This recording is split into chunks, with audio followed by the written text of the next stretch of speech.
Ladies and gentlemen, welcome to my spoiler-free review of the movie Dune. Now, usually when I say spoiler-free, it's a Marvel movie, and this is definitely not a Marvel movie, but it still gets the spoiler-free stamp of approval. Let's take a step back, shall we, or a few steps back into the month of September.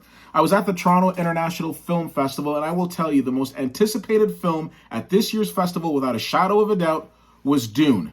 There were a lot of great titles at TIFF 21, but Dune was the one that everybody wanted a ticket to. And I will tell you that, and I reported on this, that there were people that were selling tickets for Dune on StubHub for $1,000 each. And they were getting it, which makes no sense.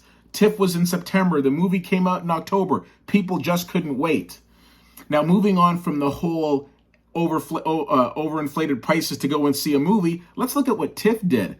TIFF saw Dune some time ago, and then they had the good sense to say to Denis Villeneuve, we want to give you, the director of Dune, we want to give you a TIFF Tribute Award.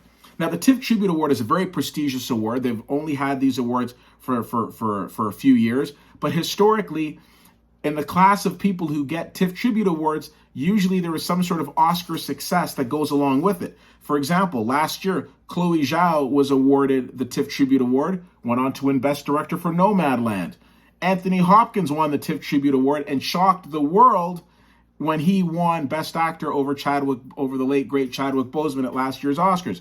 There's just something in the water with those TIFF Tribute Awards.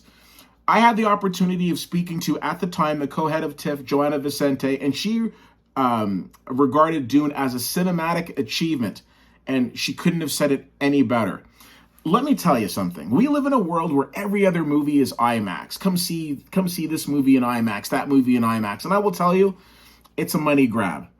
Unless the directors at the name of the director involved with the project is either Christopher Nolan or Denis Villeneuve. And I will tell you something, when it's those two directors, lay down the money and go and see it. This is 1,000% a cinematic achievement. And if there's any movie that you see in the theater this year, let alone with any movie that you absolutely must see in IMAX, it is Dune, because it will blow your mind, maybe your ears, but it will definitely be everything that you're looking for from a cinematic experience. The set design is absolutely gorgeous. The cinematography is phenomenal. The sound is absolutely shattering. It is phenomenal sound. And we haven't even gotten to the story. Now, here's one of the challenges with Dune is that this is a movie that is based on a book that has been done in a mini-series. It's been done in a movie back in the 80s, and there's a lot of anticipation because there's a huge fan following with this book. People are going to be going into it who are fans thinking, okay, did he get it right? Did he cast right? I can't answer those questions because I didn't read the book. What I can tell you as a movie lover, everything that I saw in this film blew me away to the point where I've had the opportunity of seeing this movie twice now. Both times you were getting thunderous applause at the end of the film. And it's one of those movies where people are just it's not one of those movies where it ends and people jump up and go. It's like you just need a moment to just absorb what you've just witnessed. So overall, you've got this family that has been tasked with basically being peacekeepers in this futuristic world. And we've got Oscar Isaac, who seems to be ridiculously busy these days, plays the father. Timothée Chalamet, in a phenomenal performance, is his son. We've got some great performances and a fantastic cast. Rebecca Ferguson is in this. Zendaya is being marketed in this, although she's not in it a ton, but when she is in it, she's captivating on screen.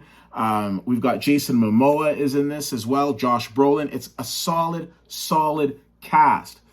But for me, the true star of this film, you could argue and say Timothée Chalamet, because he's one of these actors where everything he touches just seems to turn to gold. I mean, Call Me by Your Name was no fluke.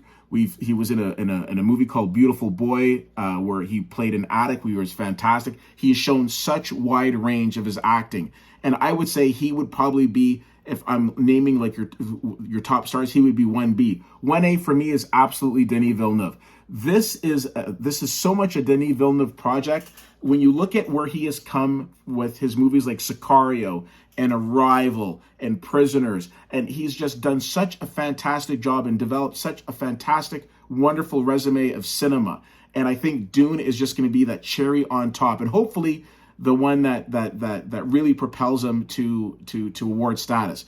I don't say it lightly. If there's one movie that you need to see in the theater to get that cinematic experience, 100% it is Dune. I was blown away by this movie the first time I saw it. That didn't change after my second viewing.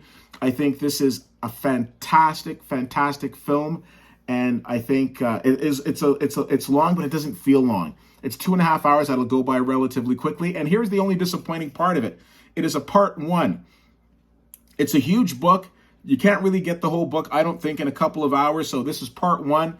So based on our reception towards the movie, hopefully we'll get that part two. But as of right now, enjoy part one. It's a very, very strong film. I thought it was, again, one of the best films of the year. Definitely the film that you need to see in the theater. If you want to see it at home afterwards or whatever, go at it. But your first time needs to be in an IMAX theater. 100% needs to be. If there was any movie that came out this year that was made for IMAX, it was Dune. I give this movie an A.